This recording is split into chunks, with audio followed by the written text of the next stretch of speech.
وكتبنا له في الألواح من كل شيء موعظة وتفصيلا لكل شيء فخذها بقوة وأمر قومك يأخذوا بأحسنها سأريكم دار الفاسقين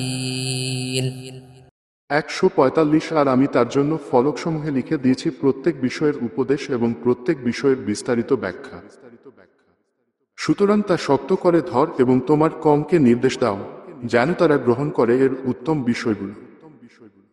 আমি অচিরেই তোমাদেরকে দেখাবো ফাসিকদের আবাস।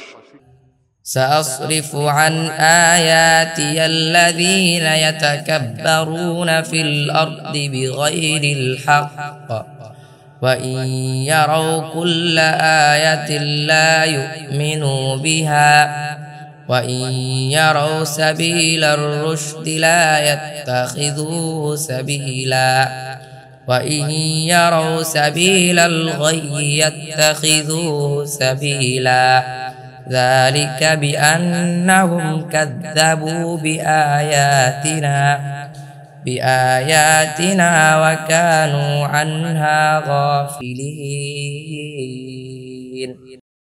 146 যারা অন্যায়ভাবে জমিনে অহংকার করে আমার আয়াতসমূহ থেকে তাদেরকে আমি অবশ্যই ফিরিয়ে রাখব।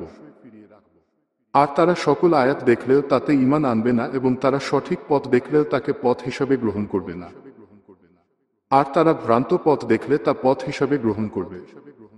এটা এজন্য যে তারা আমার আয়াতসমূহকে অস্বীকার করেছে এবং সে সম্পর্কে তারা ছিল গাফেল।